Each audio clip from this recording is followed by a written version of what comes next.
মা বাবার ভালোবাসার কোনো তুলনা হয় না। একজন সন্তানের জন্য মা বাবার ভালোবাসা আর দোয়াই সবচেয়ে বড় আশীর্বাদ। তবে জীবনে আরেকজন মানুষও ধীরে ধীরে ততটাই গুরুত্বপূর্ণ হয়ে ওঠে, যা হলো জীবনসঙ্গী। মা বাবা যেমন তাকে আগলে রেখে বড় করে তোলে, তেমনি জীবনসঙ্গী শেষ পর্যন্ত তার হাতটা শক্ত করে ধরে রাখে। আজকের গল্পটাও এমনই এক দারুণ কম্বিনেশনের, কিন্তু এটা কোনো প্রেম কাহিনী নয়। এটা একান্তই হৃদয় ছোঁয়া জাপানি রান্নাভিত্তিক গল্প।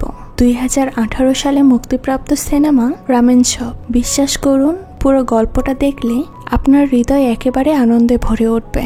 কারণ এই গল্পে শুধু রান্না নয়, আছে পরিবার, ভালোবাসা, স্মৃতি আর মায়ার এক অসাধারণ মিলবন্ধন। কিভাবে দুইজন অপরিচিত মানুষ জীবনের বাঁকে একে অপরের জীবনের অমূল্য অংশ হয়ে ওঠে, আর কিভাবে একজন মানুষ তার হারিয়ে যাওয়া মাকে ফিরে পাওয়ার জন্য ছটফট করে। একদিকে যেমন একজন মা তার সন্তানের জন্য সমস্ত কিছু ত্যাগ করেন, অন্যদিকে সন্তানরাও মার অনুপস্থিতিতে তার অনুভব অভাব করে প্রতিটা মুহূর্তে। সেটাই উঠে এসেছে এই গল্পে। এই আবেগ, অনুভূতি আর এক প্লেট গরম গরম রামেন, সব মিলিয়ে আজকের গল্পটা চমৎকার। তাহলে চলুন শুরু করা যাক আজকের গল্প। তো গল্পের শুরুতেই আমরা একটা রেস্টুরেন্টে একজন শেফকে জাপানি রামেন রান্না করতে দেখি। প্রথমেই রামেন রান্না করার জন্য বিভিন্ন মশলাপাতি এবং বেশ কিছু সবজি কেটে নেয়। আর একটা বড় আস্ত মুরগির চামড়া ছাড়িয়ে প্রথমে সেটা সিদ্ধ করে নেয়। আরেকটা ডিমের খোসা ছাড়িয়ে সেটাকেও ভালোভাবে প্রস্তুত করে। মূলত এই রেস্টুরেন্টের মালিকই হচ্ছে প্রধান শেফ। তাছাড়া এই রেস্টুরেন্ট সপ্তাহে 7 দিন খোলা থাকে বলে প্রতিদিনই তাদের রেস্টুরেন্টের বাইরে কাস্টমারের ভিড় জমে থাকে। আগে খাওয়ার জন্য কাস্টমার লম্বা সিরিয়াল ধরে দাঁড়িয়ে থাকে। এই শহরে যত মানুষ ভিড় জমায়, সবাই এই শেফের রান্নাটাই খেতে আসে। তো এই শেফের নাম ছিল কাজু। তার একমাত্র ছেলে কারান। সে ওই রেস্টুরেন্টে তার পাশাপাশি রান্নার কাজ করে। বাবা ছেলে কাজের প্রতি খুবই নিষ্ঠাবান, কিন্তু বাবা ছেলের ভেতরে কারো সম্পর্কই ঠিক নয়। কেউ কারোর সাথে প্রয়োজন ছাড়া তেমন কথা বলতো না, কারণ কাজুর স্ত্রী মারা যাওয়ার পর থেকে সে এমন হয়ে গিয়েছে, কারোর সঙ্গেই কথা বলে না, এমনকি নিজের ছেলের সঙ্গেও ঠিকভাবে কথা বলতো না। তো এই বিষয়গুলোতে কারান অনেক বিরক্ত বোধ করত। তো যাই হোক, আজ সম্পূর্ণ কাজ শেষ করে কাজু দ্রুত বাসায় ফিরে যায়। আর বাসায় ফিরেই সে প্রচুর পরিমাণে ড্রিঙ্কস করতে শুরু করে। আজ কাজুর ওয়াইফের মৃত্যুবার্ষিকী। এই দিনটাকে সে কখনোই ভুলতে পারে না, কারণ তার স্ত্রীকে সে অনেক ভালোবাসত এবং তার স্মৃতিকেই আগলে ধরে জীবনের সবগুলো দিন পার করছে।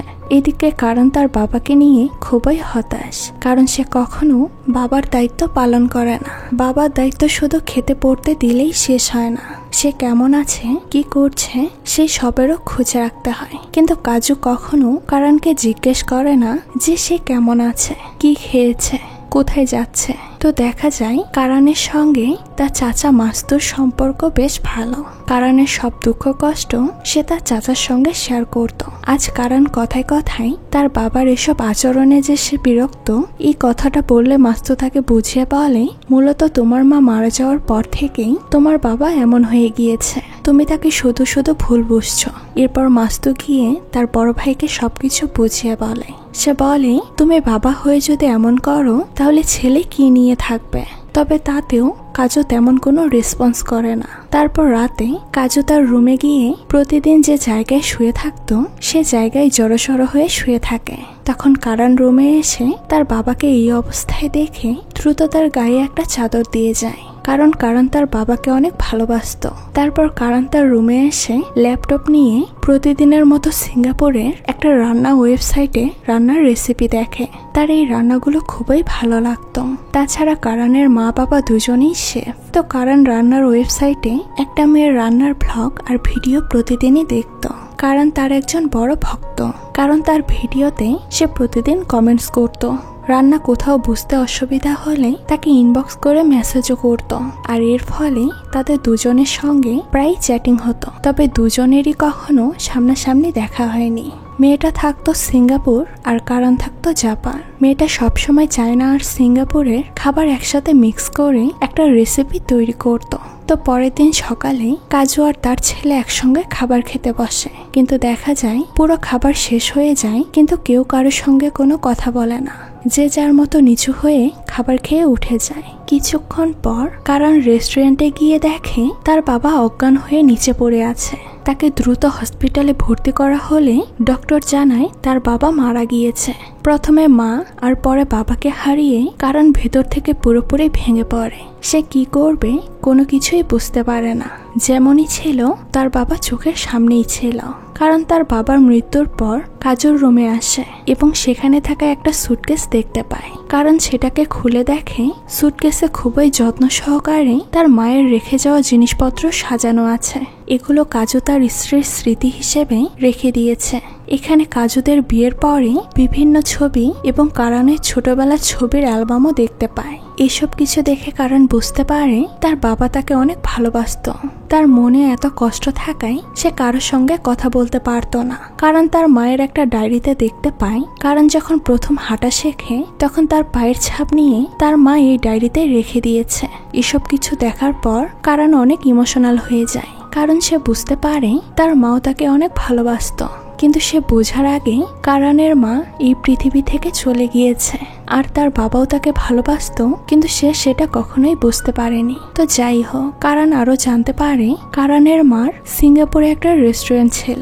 আর সেখানে কারণের বাবা একদিন বেড়াতে গিয়ে খাবার খাওয়ার সময় তাদের পরিচয় হয়। মূলত কাজু সিঙ্গাপুরে রান্নার রেসিপি শিখতে গিয়েছিল আর তারপর তাদের পরিচয় হয়। আর এরপর বিয়ে। পরদিন সকালে কারণ চাচার সামনে গিয়ে কান্নাকাটি করে বলে, আমার জীবনে অনেক বড় ভুল হয়ে গিয়েছে। আমি কখনো আমার বাবাকে বুঝতে পারিনি। আগে থেকে আমার বাবার খেয়াল রাখা উচিত ছিল। তখন মাস্তু তাকে সান্ত্বনা দিয়ে বলে, তোমার এখানে কোনো দোষ নেই, তুমি নিজেকে ভুল বুঝো না। মূলত কারণের চাচাও তাকে খুব ভালোবাসতো, যার কারণে সব সময় তাকে আগলে রাখতো। তখন মাস্তু বলতে শুরু করে, তোমার বাবা মা দুজনে ভালো শেফ ছিল। তোমার বাবা মায়ের বিয়ের পর জাপানে তোমার বাবা প্রথম রামেন একটা রেস্টুরেন্ট দেয়, কিন্তু সেটা প্রথমেই খুব ভালো একটা চলে না। তারপর তারা দুইজন তাদের স্পেশাল রান্না দিয়ে এই রেস্টুরেন্টটা চালু করে। তারপর থেকেই এই রেস্টুরেন্টটা খুব ভালোভাবে চলতে শুরু করে। অল্প দিনের ভেতরেই রেস্টুরেন্টের সুনাম সব জায়গায় ছড়িয়ে পড়ে। এরপর তোমার মা মারা যাওয়ার পর তোমার বাবাই এই রেস্টুরেন্ট বন্ধ করেনি। তার স্মৃতির স্মরণে রেস্টুরেন্টটা মৃত্যুর আগ পর্যন্ত চালু রেখেছে। এখন তোমার কর্তব্য তোমার বাবা মায়ের এই রেস্টুরেন্টের দায়িত্ব নেওয়া আর ভালোভাবে এটা চালানো। মনে রেখো, রান্না করাটাও একটা মানুষের সেবা। এসব কথা জানার পর কারণ তার চাচাকে বলে, আমি সিঙ্গাপুরে গিয়ে আরো ভালোভাবে রান্না শিখতে চাই। মায়ের ডায়েরিতে তার পরিবারের ঠিকানা রেখে গিয়েছে। আমি নানি আর মামার সঙ্গে শেষবারের মতো দেখা করতে চাই। যেহেতু কারণের অনেক ইচ্ছা রান্না শিখতে যাওয়া, তাই মাস্তু তাকে বাধা দেয় না, বরং তাকে উৎসাহ দিয়ে বলে, ঠিক আছে, তাহলে তুমি সিঙ্গাপুরে গিয়ে তোমার মায়ের স্পেশাল রান্নাগুলো শিখে আসো। তো সবাইকে বিদায় জানিয়ে কারণ সিঙ্গাপুরে আসে। কারণ ছোটবেলায় সিঙ্গাপুরের মানুষ হয়েছে, তাই কিছু কিছু জায়গা সে আগে থেকেই চিনত। কারণ সিঙ্গাপুরে এসে প্রথমে সে জায়গায় যায় যেখানে সে ছোটবেলায় তার মায়ের সঙ্গে গিয়েছিল। কারণ তার মায়ের ডায়েরি থেকে যে রেস্টুরেন্টের অ্যাড্রেস পেয়েছে, সেখানে এসে দেখে রেস্টুরেন্টটা বন্ধ হয়ে গিয়েছে। মূলত কারণের মা এই রেস্টুরেন্টটা চালাতো।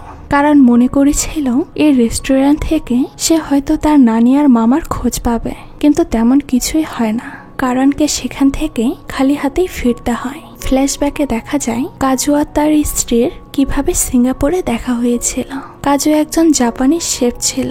সে সিঙ্গাপুরে এসেছিল একটা কাজে। তো সেখানে একটা রেস্টুরেন্টে রামেন খেতে এসে সেখানে তার স্ত্রীর সঙ্গে দেখা হয়। এখানকার স্পেশাল পর্ক স্যুপ খেয়ে কাজুর ভীষণ ভালো লাগে। সে কখনো ভাবতেও পারেনি এই স্যুপটা এত মজা হতে পারে, যার কারণে কাজু কারণের মায়ের অনেক প্রশংসা করলে সে অনেক খুশি হয়। আর তারপর থেকে তাদের দুজনের ভেতরে পরিচয় হয়। বিভিন্নভাবে কথাবার্তাও বাড়তে থাকে। সিন বর্তমানে আসলে দেখা যায় কারণ সিঙ্গাপুরের একটা রেস্টুরেন্টে মিলির সঙ্গে দেখা করতে আসে। এই হলো সেই মিলি যার রান্নার ভিডিও সবসময় কারণ ওয়েবসাইটে দেখে। এটা তাদের প্রথম সামনাসামনি দেখা। কারণ সিঙ্গাপুরে আসার আগে মিলিকে জানিয়েছিল যে সে সিঙ্গাপুরে আসছে, কারণ তার মায়ের রান্না শেখা মামা নানির সঙ্গে দেখা করা সহ মিলির সঙ্গে একবার দেখা করার জন্য সিঙ্গাপুরে ছুটে এসেছে। কারণকে মিলির রান্না খেতে দিলে তার ভীষণ ভালো লাগে। তারপর কারণ মিলির সঙ্গে শেয়ার করে তার মায়ের পুরাতন রেস্টুরেন্ট সে খুঁজছে। তখন মিলি কারণকে বলে, তুমি টেনশন করো না, আমরা ওই রেস্টুরেন্টটা খুঁজে বের করব। যেহেতু তোমার মা একটা স্পেশাল স্যুপ রান্না করতো, সেহেতু কেউ না কেউ তোমার মাকে চিনবে। এই স্যুপের কথা জিজ্ঞেস করলে খুঁজে পেতে আরো ইজি হবে। সেই সাথে কারণ এটাও জানতে পারে মিলের হাজব্যান্ডের সঙ্গে তার ডিভোর্স হয়ে গিয়েছে। সে এখন একজন সিঙ্গেল মাদার। সে তার ছেলেকে নিয়ে এই রেস্টুরেন্ট দিয়ে বেশ ভালো আছে। তো যাই হোক, সন্ধ্যার সময় মিলি কারণকে একটা বারে নিয়ে আসে। সেখানে এসে মিলি কারণের সঙ্গে সিঙ্গাপুরের সবচেয়ে বড় রামেন রেস্টুরেন্টের শেফের সাথে তাকে পরিচয় করিয়ে দেয়। এই রেস্টুরেন্ট মালিকের সিঙ্গাপুরে বেশ কয়েকটি রেস্টুরেন্ট আছে। তখন কারণ শেফকে তার বাবার সম্পর্কে সবকিছু খুলে বলে। 1980 সালে তার বাবা সিঙ্গাপুরে এসেছিল রান্না শিখতে। সে খুব ভালো রামেন রান্না করতে পারে। সে সাথে এটাও বলে তার বাবার জাপানি স্টাইলে রান্না করার একটা রেস্টুরেন্ট ছিল। সে সব সময় সেই রেসিপিগুলো রান্না করত। এরপর কারণ তার মায়ের লেখা ডায়েরিটা মিলিকে দেখায়। কারণ এই ডায়েরিতে সিঙ্গাপুরের মান্দারি ভাষা লেখা ছিল, আর কারণ এই ভাষা জানতো না। তাই মিলি কারণের মায়ের ডায়েরিটা নিয়ে সেই ডায়েরিতে কি লেখা আছে সেটা পড়ে তাকে শোনায়। এবং এই ডায়েরি শোনার পর কারণ বুঝতে পারে তার মাও তাকে কতটা ভালোবাসতো। সেই সাথে কারণের মা ওই ডায়েরিতে তার মায়ের কথাগুলো লিখে রেখেছে। সে লিখেছে, জীবনে শেষবারের মতো হলেও যদি আমার মা আমাকে একবার মেনে নিয়ে তার কাছে ডেকে নিত, তবে আমি জানি একদিন না একদিন আমার মা আমাকে ক্ষমা করে তার কাছে ডেকে নেবে। মূলত কারণের বাবা মায়ের লাভ ম্যারেজ ছিল, আর কারণের নানি তাদের এই বিষয়টা কখনোই মেনে নেয়নি। ফ্যামিলির ইচ্ছার বিরুদ্ধে বিয়ে করার কারণে কারণের মা তার ফ্যামিলি থেকে দূরে ছিল। কারণ মায়ের এসব দুঃখের কথা শুনে অনেক ইমোশনাল হয়ে যায়, যার কারণে মিলি তাকে সিঙ্গাপুরের সমুদ্রের কাছে নিয়েও গল্প করে তার মন ভালো করার জন্য। এই ডায়েরিতে কারণের মা তার রান্নার সবচেয়ে বেস্ট রেসিপি পার্ক স্যুপের কথাও লিখেছে, যেটা জানার পর কারণ এই রান্না শিখতে চায়। আগে এক সময় সিঙ্গাপুরের নামি দামি রেস্টুরেন্টে এই রেসিপিটা রান্না করা হতো। তো পরের দিন মিলি কারণকে সিঙ্গাপুরের পুরাতন সব রেস্টুরেন্টগুলোতে নিয়ে যায় যেখানে পার্ক স্যুপ রান্না করা হয়। সেখানে গিয়ে কারণ রেস্টুরেন্টের মালিককে তার মায়ের একটা ছবি দেখিয়ে তার মায়ের সম্পর্কে জানতে চায়। সেখানে থাকা রেস্টুরেন্টের মালিক তার মাকে চিনত। সে জানায় ছবিতে কারণের মায়ের পাশে থাকা তার মামা একজন একটা রেস্টুরেন্টের মালিক। এখন সেই আগের রেস্টুরেন্টটা বন্ধ হয়ে গিয়েছে। পরবর্তীতে জন আরো একটা রেস্টুরেন্ট দিয়েছে, সেটা খুবই জনপ্রিয়তা পেয়েছে। এখন সে ওই বড় রেস্টুরেন্টের প্রধান শেফ। তো দোকান মালিকের থেকে জনের অ্যাড্রেস নিয়ে তারা সেই রেস্টুরেন্টে আসে। সেখানে এসে কারণ তার মায়ের পছন্দের রেসিপি পার্ক স্যুপ অর্ডার করে। আর এই রেসিপিটা পেয়ে কারণ খুব মুগ্ধ হয়ে খেতে থাকে। তার মনে হয় যেন তার মায়ের হাতের রান্না খাচ্ছে। ছোটবেলায় কারণ তার মায়ের হাতে অনেক রান্না খেয়েছে, সে তার মায়ের হাতের রান্না ভুলেনি। তো কিছুক্ষণ পর সেখানে ওই রেস্টুরেন্টের প্রধান শেফ আসলে কারণ উঠে দাঁড়ায়। প্রধান শেফ তার কাছে এসে জিজ্ঞেস করে, তোমার কি প্রয়োজন? তখন কারণ মুখে কিছু না বলে তার কাছে থাকা তার মায়ের মামার ছবিটা দেখায়, যেটা দেখে জন বুঝতে পারে এই হলো তার বোনের একমাত্র ছেলে। এতদিন পর কারণকে চোখের সামনে দেখে জন খুবই ইমোশনাল হয়ে যায়। তাই সে কারণকে বুকে জড়িয়ে ধরে। এতদিন পর কারণ তার মামাকে পেয়ে অনেক খুশি হয়। জন কারণকে বলে, তুমি এতদিন সিঙ্গাপুরে আসোনি কেন? আমাদের সঙ্গে কেন যোগাযোগ করনি? এরপর জন তাকে তার বাড়িতে নিয়ে আসে এবং তার পুরো পরিবারের সঙ্গে পরিচয় করিয়ে দেয়। রাতে তারা কারণকে সাথে নিয়ে খেতে বসে। তখন জন বলে, ছোটবেলায় আমি তোমাকে নিয়ে অনেক ঘুরে বেরিয়েছি। তুমি আমার কাছে অনেক বায়না করতে, তুমি সবসময় অনেক দুষ্টমিও করতে। কারণ শুধু তার মামার কথা শুনছিল, কিন্তু কোনো কিছুই বলেনি। এক পর্যায়ে জন কাজুর কথা জিজ্ঞেস করে। তখন কারণ বলে, বাবা মারা গিয়েছে। কথা বলতে গিয়ে কারণের বেশ মন খারাপ হয়। জন তখন কারণকে সান্ত্বনা দিয়ে বলে, তোমার টেনশনের কোনো কারণ নেই। আজ থেকে তোমার মামা আছে যে তোমাকে এখানেই রাখবে। তুমি আমার ছেলের মতো। কথা শুনে কারণ অনেক খুশি হয়। এতদিন কারণ মনে করত তার হয়তো এই পৃথিবীতে কেউ নেই। বাবা মাকে সে কখনো সেইভাবে পায়নি। তবে আজ তার মামা তার পাশে আছে, তাকে ভরসা দিচ্ছে। তো যাই হোক, কথায় কথায় কারণ তার মামাকে বলে, তুমি আমাকে মায়ের স্পেশাল পার্ক রেসিপিটা শিখিয়ে দেবে। আমি ওই রেসিপিটা শিখতে চাই এবং মায়ের স্পেশাল রেসিপিটা সবাইকে খাওয়াতে চাই। এই কথা শুনে প্রথমে জন একটু চিন্তায় পড়ে যায়, কারণ এই রেসিপিটা খুবই কঠিন ছিল। তবে সে কারণকে কথা দেয় সে তাকে সেটা শিখাবে। তখন কারণ আবার তার মামার কাছে জিজ্ঞেস করে, তার নানি কোথায়? আমি কখনো তাকে দেখিনি। নানির কথা শুনেই জনের মন খারাপ হয়ে যায়। জন বলে, আমাকে এসব কোনো কিছু জিজ্ঞেস করো না, সময় হলে তুমি সবকিছু জানতে পারবে। তো পরের দিন সকাল হলেই জন কারণকে ঘুম থেকে ডেকে তুলে তার রেস্টুরেন্টে নিয়ে যায় এবং কারণকে মাংস কাটা থেকে শুরু করে সবকিছু হাতে ধরে শেখাতে থাকে। যেহেতু কারণও একজন শেফ ছিল, তাই তার রান্নাগুলো বুঝতে তার তেমন অসুবিধা হয় না। জন তাকে শেখায় মাংসগুলোর প্রতিটা পিস 2 ইঞ্চি করে কাটতে হবে, তার বেশিও না কমও না। তারপর এটাকে বড় একটা কড়াইতে রেখে কমপক্ষে 5 ঘন্টা ধরে অল্প আঁচে রান্না করতে হবে। এরপর মাংসটিতে আবারও কিছু মশলা মিশিয়ে ভালোভাবে রান্না করতে হবে। এভাবে মোট 10 ঘন্টা ধরে এই রেসিপিটা রান্না করতে হয়। এভাবে ধীরে ধীরে জন কারণকে পুরো রান্নাটা শিখিয়ে দেয়। এদিকে কারণ মিলির বাড়িতে এসে দেখতে পায় মিলিকে তার ছেলে রান্নার কাজে পাশে দাঁড়িয়ে থেকে বিভিন্নভাবে সাহায্য করছে। এটা দেখে কারণের ছোটবেলার কথা মনে পড়ে যায়। সেও তার মায়ের পাশে দাঁড়িয়ে এইভাবে রান্নায় সাহায্য করত। এরপর খাবার খেতে বসে কারণ অনেক ইমোশনাল হয়ে মিলিকে বলে, আমার তোমাদের দুজনকে দেখে মনে হচ্ছিল ছোটবেলায় আমি আমার মাকে রান্নার কাজে সাহায্য করছি। সাথে সে এটাও বলে, আমার মায়ের রেখে যাওয়া রান্না করার বাসনপত্র আমি এখনো পর্যন্ত খুব যত্ন করে আমার কাছে রেখে দিয়েছি। এমনকি মায়ের গায়ে দেওয়া এফ্রনটাও আমি রেখে দিয়েছি। আমার মনে হয় ওই এফ্রনে এখনো পর্যন্ত আমার মায়ের গন্ধ লেগে আছে। এসব কথা শুনতে শুনতে মিলিয়া অনেক ইমোশনাল হয়ে যায়। তো পরের দিন জন তার ফ্যামিলির সবাইকে নিয়ে তার মায়ের বাড়িতে আসে এবং সাথে করে কারণকেও নিয়ে আসে। তো প্রথমেই কারণের নানি কারণকে দেখে জিজ্ঞেস করে, তুমি কে? তখন জন পরিচয় দেয়, এটা হচ্ছে তোমার নাতি। জনের মা বুঝতে পেরে কোনো কিছু না বলে সেখান থেকে চুপচাপ ঘরে গিয়ে দরজাটা বন্ধ করে দেয়। কারণ বুঝতে পারে না তার নানি তাকে দেখে এমন আচরণ করছে কেন। এদিকে দেখা যায় নানি রুমে এসে তার একমাত্র মেয়ের ছবি দেখে কান্না করছে। অর্থাৎ নানিও তার মেয়েকে অনেক ভালোবাসে, তবে সে কখনো তার মেয়ের বিয়েটা মেনে নিতে পারেনি। কারণ 1940 সালে সিঙ্গাপুর জাপানের দখলে ছিল। তখন জাপানি সৈন্যদের কাছে কারণের নানা মারা যায়। এরপর থেকে কখনো কারণের নানি কোনো জাপানিকে পছন্দ করতো না। যেহেতু তার বাবা জাপানিজ ছিল আর তার মা ফ্যামিলির অমতে বিয়ে করেছে, তাই সে কখনো তার মেয়েকে মেনে নেয়নি। কিন্তু কারণের মামা জন তার বোনকে অনেক সাপোর্ট করেছিল। জন তার মাকে তার বোনের ব্যাপারে অনেক বোঝানোর চেষ্টা করেছিল, কিন্তু তার মা কখনো তাদের কথা শোনেনি। এমনকি কারণ হয়ে যাওয়ার পরও কারণের মা বহুবার তার মায়ের সঙ্গে কারণকে নিয়ে দেখা করতে এসেছে। আর কারণের নানি তার সিদ্ধান্তে এতটাই অটল ছিল যে সে কখনো একবারও তার মেয়ে আর তার ছেলের মুখ দেখেনি, যার কারণে কারণের মা অনেক কষ্ট পেয়েছে। এসব কথা জানার পর কারণও খুব কষ্ট পাচ্ছিল। তখন তার মামা এসে তাকে সান্ত্বনা দেয় আর বলে, এসব বাদ দাও, তোমার নানি তার রাগ নিয়েই থাকুক। তো পরের দিন কারণ সিঙ্গাপুরে একটা মিউজিয়ামে আসে। সেখানে সে 1940 সালে জাপানি সৈন্যরা সিঙ্গাপুরদের কি হাল করেছিল, মানুষের প্রতি কতটা অত্যাচার করেছিল, এসব কিছু দেখে।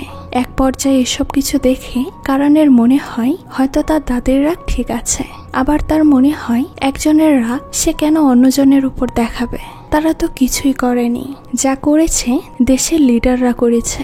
কারণের যখন মন খারাপ হয় তখন তার মায়ের ডায়েরিটা বের করে মান্দারি ভাষার ট্রান্সলেশন সফটওয়্যার দিয়ে লেখাগুলো অডিও আকারে শোনে। এই ডায়েরিতে তার মা আরো লিখেছে, জাপানের বিশ্বাসযোগ্য একটা পুতুল বানানো হয়। এই পুতুলটার মাত্র একটা চোখ থাকে। তারা বিশ্বাস করে যখনই তার মনের আশা পূরণ হয়ে যায় তখন ওই চোখটা এঁকে দেয়। সেই পুতুলটা ওইভাবেই রাখা আছে। তার শেষ ইচ্ছে ছিল তার মা তাকে মেনে নিবে এবং তারা সুখী একটা পরিবার হবে। তখন সে একটা পুতুলের চোখ এঁকে দিবে, কিন্তু সেটা কারণের মার মৃত্যুর আগ পর্যন্ত আর হয়ে ওঠে না। এসব কিছু ডায়েরিতে লেখা ছিল। ডায়েরিতে লেখা ছিল, আমার মা আমাকে মেনে নিলে আমি আরেকটা চোখ এঁকে দিব। এসব কিছু শোনার পর কারণ বুঝতে পারে তার মা তার নানির ভালোবাসা পাওয়ার জন্য কত চেষ্টা করেছে। তাই কারণ তার নানির উপর রাগ করতে থাকে। যদি তার নানি তার মাকে মেনে নিত তাহলে হয়তো এমন কিছুই হতো না। এরপর কারান একটা বারে এসে প্রচুর ড্রিঙ্কস করে। সেখানে তখন মিলিও ছিল। সে বারবার কারানকে নিষেধ করলেও কারান তার কোনো কথাই শোনে না। এমনকি এই অবস্থায় কারান সোজা তার নানির বাড়িতে আসে আর তাকে জাপানি ভাষায় যা তা কথা বলতে থাকে। কারানের দিদা যেহেতু জাপানি ভাষা বুঝতো না, তাই সে তার কোনো কথাই বুঝতে পারেনি। এমনকি সেও সিঙ্গাপুরি ভাষা বলে। সে বলে, তুমি এখান থেকে চলে যাও। তখন কারান চিৎকার চেঁচামেচি করে তার নানিকে অভিশাপ দিয়ে তার মার ডায়েরিটা তাকে পড়ার জন্য দেয় আর বলে, আমার মা তার ভালোবাসার মানুষকে বিয়ে করেছে আর আপনি তাকে আপনার জীবনের চরম শত্রু বানিয়ে ফেলেছেন। এটা আপনি ঠিক করেননি। আপনার ভালোবাসা পাওয়ার জন্য আমার মা শেষ নিঃশ্বাস পর্যন্ত ছটফট করেছে, কিন্তু আপনি তাকে বারবারই শূন্য হাতে ফিরিয়ে দিয়েছেন। আমার মা মনে কত কষ্ট নিয়ে এই পৃথিবী থেকে চলে গিয়েছে। তো পরের দিন সকালে কারানের কাছে মিলির মেসেজ আসে। সে লিখেছিল, তুমি কাল রাতে ঠিকভাবে বাড়িতে পৌঁছেছিলে কিনা। তখন আমরা দেখতে পাই কারান ওই মাতাল অবস্থায় বাড়ি না গিয়ে রাস্তায় একটা চেয়ারে বসে ঘুমিয়ে গিয়েছিল। তখন সে চিন্তা করে কাল রাতে ড্রিঙ্কস করে সে কি করেছে। তাই সে তার মায়ের স্পেশাল রেসিপি পার্ক স্যুপ বানানোর জন্য মামার রেস্টুরেন্টে আসে এবং সে একাই এই স্যুপটা রান্না করতে থাকে, কারণ এই স্যুপটা রান্না করা জন তাকে ভালোভাবে শিখিয়ে দিয়েছে। তবে সে পুরোপুরি তার মায়ের রেসিপিটা ফলো না করে তার মা আর বাবা দুজনের রেসিপি একসাথে রান্না করে ফেলে। তার বাবার তৈরি স্পেশাল রামেন আর তার মায়ের তৈরি পার্ক স্যুপের মিশ্রণে একটা অভিনব রেসিপি। জন এসে বলে, এই রেসিপি কি হবে। কারণ বলে, এই রেসিপি সে তার নানিকে খাওয়াতে চায়। তখন জন জিজ্ঞেস করে, হঠাৎ তুমি মাকে কেন রেসিপি খাওয়াবে। কারণ বলে, কাল রাতে অনেক উল্টাপাল্টা কথা বলেছি, তাই এই নতুন রেসিপি খাইয়ে তাকে সরি বলতে চাই। এ কথা শোনার পর তার মামা তাকে রান্নায় সাহায্য করে। এরপর কারানের সেই রেসিপি তার নানির ঘরের সামনে একটা টিফিন বক্সে রেখে কলিং বেল দিয়ে সে সেখান থেকে চলে যায়। কারানের নানি দরজা খুলে কাউকেই দেখতে পায় না। সে শুধু টিফিন বক্সটা দেখতে পায়, সেই সাথে একটা চিঠিও পায়। সেখানে কারান গতকাল রাতে তার ব্যবহারের জন্য সরি বলে। তো খাবারটা কারানের নানি ভেতরে নিয়ে মুখে দিতেই অনেক ইমোশনাল হয়ে যায়, কারণ এই খাবারটা সেম তার মেয়ের রান্নার মতো ছিল। খাবারটা যখনই সে মুখে দেয় তখনই তার মেয়ের কথা মনে পড়ে। তখন এটাও মনে পড়ে একবার কারানের মা তার সঙ্গে দেখা করতে আসলে সে দেখা না করে বাড়ি থেকে তাকে তাড়িয়ে দিলে জন তার বোনকে নিয়ে অনেক যত্ন করে। এগুলো আড়াল থেকে দেখে তার অনেক ভালো লেগেছিল। সেই সাথে কারানের নানি তার মেয়ের ডায়েরিটা পুরো পড়ার পর আরো বেশি কষ্ট পায়, কারণ সে অকারণে এতদিন তার মেয়েকে তার থেকে দূরে সরিয়ে রেখেছিল। এমনকি শেষ নিঃশ্বাস ত্যাগ করা পর্যন্ত কখনো তার মেয়েকে তার কাছে ডাকেনি। এসব ভেবে তার আরো বেশি খারাপ লাগে। আর এরপর সে সিদ্ধান্ত নেয় এখন সে তার ভেতরে মিথ্যে অহংকার আর রাগ পুষে রাখবে না। সে তার মেয়ের ছেলেকে মেনে নিবে। তাই কারানের নানি তার সঙ্গে দেখা করতে আসে। মূলত কারানের নানি চিন্তা করে, আমি আমার ভুলের জন্য আমার একমাত্র মেয়েকে হারিয়েছি, এরপর আমি তার ছেলেকে আর হারাতে চাই না। তো কারানও তার নানিকে মেনে নিলে সবাই অনেক খুশি হয়। প্রথমে কারান মনে করেছিল তার নানি হয়তো তাকে বোকা দেওয়ার জন্য এসেছে, কিন্তু কারানের নানি তাকে অবাক করে দিয়ে তার স্পেশাল রেসিপিটার অনেক প্রশংসা করে। এরপর কারানের নানি তাকে বাজারে নিয়ে যায় আর নতুন একটা রেসিপি বানানোর জন্য সবকিছু কিনে নিয়ে আসে। এই প্রথমবারের মতো কারান তার নানির বাড়িতে মন খুলে ঘুরতে পারছে। এমনকি কারান তার মায়ের রুমেও যায়। এই রুমটাতে তার মা থাকতো আর এই রুমটা তার নানি এখনো পর্যন্ত খুব যত্ন করে রেখে দিয়েছে। এই রুমে সব জায়গায় ছড়িয়ে ছিটিয়ে আছে কারানের মায়ের স্মৃতি। এটাতে বোঝা যায় কারানের নানিও তার মেয়েকে অনেক মিস করত। এরপর কারানের নানি তাকে নিয়েই রান্না করতে শুরু করে। তো রান্না করতে করতে কারানের নানি অনেক ইমোশনাল হয়ে কারানকে জড়িয়ে ধরে কান্না করে। কারানকে তার পাশে পেয়ে মনে হয় তার পাশে তার মেয়ে দাঁড়িয়ে রান্না করছে। এমন পরিস্থিতিতে কারান তার নানিকে শান্ত করে। তো কয়েক মাস পর সিঙ্গাপুরে কারান নিজের একটা রেস্টুরেন্ট দিয়েছে। সেখানে সে তার তৈরি তার বাবা মায়ের স্মৃতিতে নতুন রেসিপিটাই সবাইকে রান্না করে খাওয়ায়। আর এই রেসিপিটা সবার কাছে খুবই জনপ্রিয় হয়ে উঠেছে। এরপর দেখা যায় যে কারান তার মায়ের রেখে যাওয়া সেই পুতুলের দ্বিতীয় চোখটা এঁকে ফেলে, কারণ তার মায়ের শেষ ইচ্ছে পূরণ হয়েছে। তার নানি তাকে মেনে নিয়েছে। তো কিছুদিন পর কারণ তার চাচাকেও সিঙ্গাপুরে নিয়ে আসে আর তার তৈরি নতুন এই খাবারটা খেতে দিলে তার চাচাও তার নতুন রান্নার রেসিপি খেয়ে অনেক প্রশংসা করে। একদিন কারণ কাজ শেষ করে বাড়ি যাওয়ার সময় তার রেস্টুরেন্টের ভেতরে তার বাবা মায়ের আবছা একটা ছায়া দেখতে পায়, যেখানে তারা দুজনে বসে একসঙ্গে গল্প করছে। এটা অনুভব করে কারণ অনেক খুশি হয়। এমন সময় সেখানে মিলি এসে হাজির হয় আর তাকে দেখে একটা মুচকি হাসি দেয়। অর্থাৎ তাদের ভেতরে এতদিনে একসঙ্গে থাকার কারণে দুজনেই দুজনকে ভালোবেসে ফেলেছে। আর এই দৃশ্যটির মধ্য দিয়েই আজকের এই সুন্দর মুভিটি শেষ হয়ে যায়। তো এই মুভিটি আপনাদের কাছে কেমন লেগেছে সেটা কিন্তু অবশ্যই কমেন্ট করে জানাবেন। আজকে এই পর্যন্তই, দেখা হচ্ছে নতুন কোনো ভিডিওতে।